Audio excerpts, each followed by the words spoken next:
Welcome to the Real News Network. I'm in New York City, and this is Paul Jay, and Reality Asserts Itself. Rana Foroohar is an associate editor and global business columnist for the Financial Times. She's also CNN's global economic analyst, and she joins us now in the studio. Thanks for joining us, Rana. Thanks for having me. So we left off with wealthy people heading off to New Zealand and finding safety, and I actually think this is more real than some whims of some people. I think after the Stern report, Stern was as you know, the former head of the chief economist for the World Bank. He goes and does a study for Tony Blair on what the possible effects of climate change will be, and it's apocalyptic. His predictions of what are going to happen. It was taken pretty seriously. I mean, there's critique of the report in various ways, but the underlying science has become clearer and clearer. We could be crossing a 2-degree threshold as early as 2050, according to 7 of the leading climate scientists of the world, including Sir Roger Watson, and they predicted that prior to the election of Trump. So get rid of all, even if it was modest, climate legislation in the United States with Trump. Are we looking at 2040? And we're talking a matter of a few years, and we could be past a critical tipping point. I think that the thinking smarter elites, including those in the Pentagon who have looked at this and call it a great national security threat. Indeed. I think they know it's coming, and I even think a lot of the people that claim to be deniers know it's coming. It's just politically expedient, if you're in the fossil fuel sector, to take that kind of position. The same way you said cigarettes didn't cause cancer, they're going to say there's no climate change, but both they knew. Right. I think this heading for the hills is for real, and when you start looking you bring artificial intelligence into that, where you can, 10, 20, 30 years, I don't know what the time frame is, but robots could be doing most of what working people are doing. Then why do the wealthy need working people anymore? It's a great question. AI is something that I'm looking a lot at. It's where I'm actually throwing most of my reporting energies at the moment.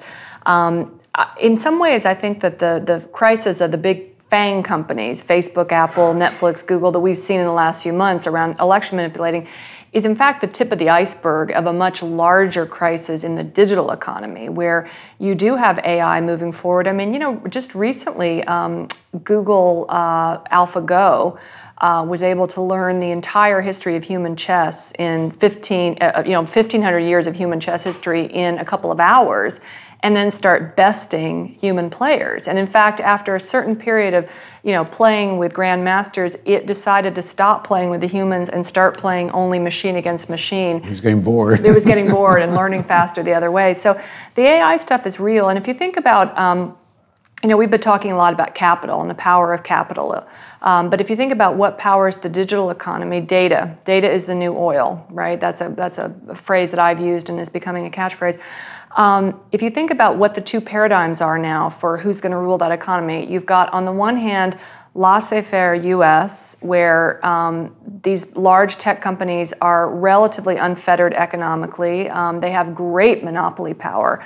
Finance and tech are actually neck and neck right now in terms of GDP. And they're merging, in fact. I was about to say, there's no wall between them, really. Fintech is big, right? That's exactly right. I mean, and Apple may become a bank someday. Who knows? So this kind of giant behemoth here, allowed to do whatever it wants to small and mid-sized companies. That's the U.S. model. There may be some data privacy regulation in the U.S. In China, they've got their own tech giants, Alibaba, Baidu, Tencent. They also have unlimited ability to collect data because it's an authoritarian state. So it's, there's surveillance everywhere. There's entire smart cities, which by the way are wired up by US firms often, that monitor, every aspect of what's going on with people. And that data is the raw material that fuels AI. Now, AI is already being used in ways that we can't even, begin to imagine. I'll give you an example. I was at the World Economic Forum in Davos recently. I spoke to an insurance executive, and insurance is seems like a boring old line business. He was out acquiring Hong Kong data firms, all kinds of AI technology, in order to eventually, the thinking was, put sensors in homes and in cars to monitor, say, how you're taking care of your pipes, or whether or not your 16-year-old is smoking weed in his bedroom, or how fast you're going in your car and how quickly you're braking. And the sensors would be relaying all that information in real time, and then they would write you, if you are deserving, a personalized insurance policy. Now think about what that does to you talk about collective versus individual. The entire insurance business model has been based on collective aggregation of risk. Suddenly, AI and data and the digital economy allows you to write individualized, personalized policies just for you, just for me. Now that's great for some people, but it also might have you have an entire class of people that would be uninsurable now. Well, who's going to insure them? Well, the state, probably. With what money? We've already talked about where the debt is.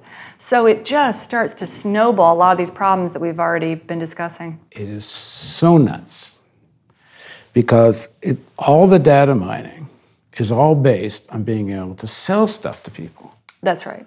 But the same technology right. is going to eliminate everyone's jobs. Well, it's so funny. Instead of all of us benefiting from it and saying, okay, robot, go do the work, we're going to write a play. Yeah. They're going to try to be selling stuff to people who don't have work anymore. Like, it's completely crazy. It's completely crazy. I mean, it's reminding me, Howard Schultz, the head of Starbucks, who's, I would say, one of the more enlightened business people that I've come across, says he thinks that we're heading to a world of latte makers and latte buyers, and that you better hope that you have more buyers, because otherwise the whole thing falls apart. And so I think that what's interesting is people that are really on the forefront of retail, I think that they sense that this problem is already starting to happen. The truck drivers are almost gone. The self-driving cars. You go through the economy. The joke's going to be AI is going to be way better at running hedge funds. Oh yeah. Than any people. They don't need any people there. Well, if you look at who works in most hedge funds, most of them are run by a handful of people. Mathematicians and physicists. And there's 5 of them running billions and billions of dollars.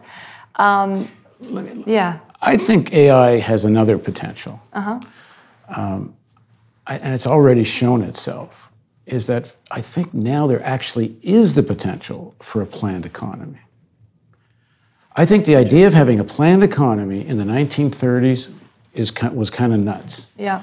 I read somewhere that when they tried to calculate a bonus for a worker who worked better on an assembly line than someone else, it wound up needing 2,100 signatures. Yeah. And it took months of mathematicians trying to figure it. We already have brilliant planned economies. Yeah. So Amazon. right. FedEx. Yeah.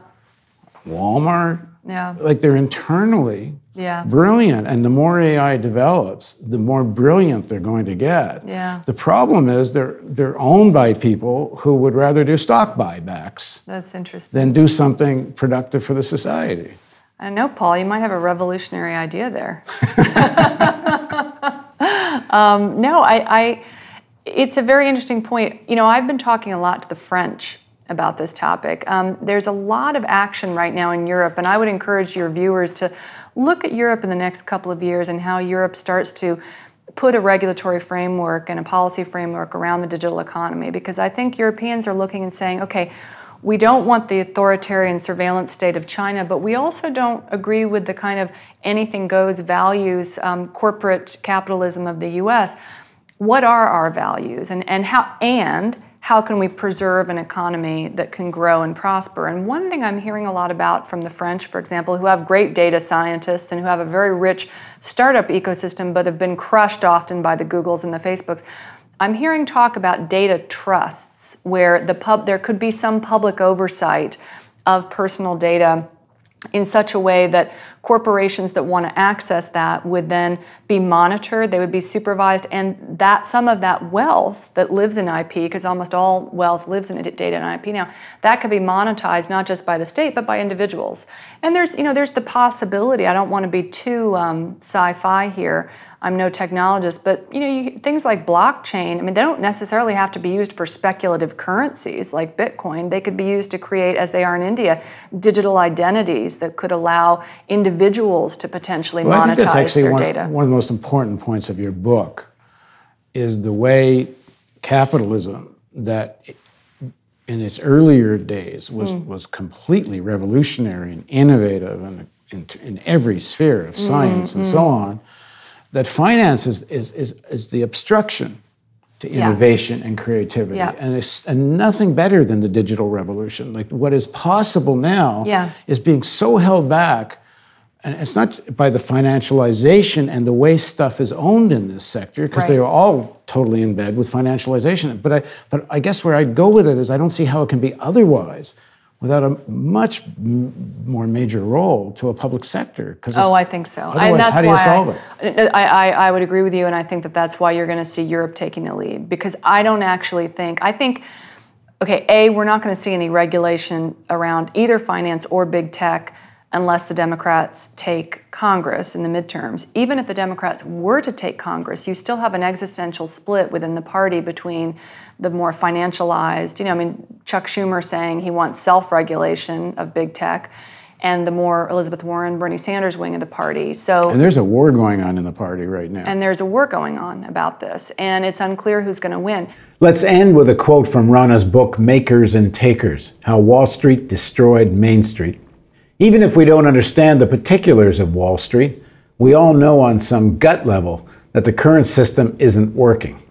How could it be when 1% of the population takes most of the world's wealth, and a single industry that creates only 4% of jobs takes nearly 25% of our country's corporate profits?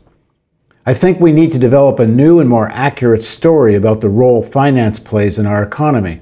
Doing so will require a detailed analysis of the facts by people who don't have vested interests and aren't captured by the system.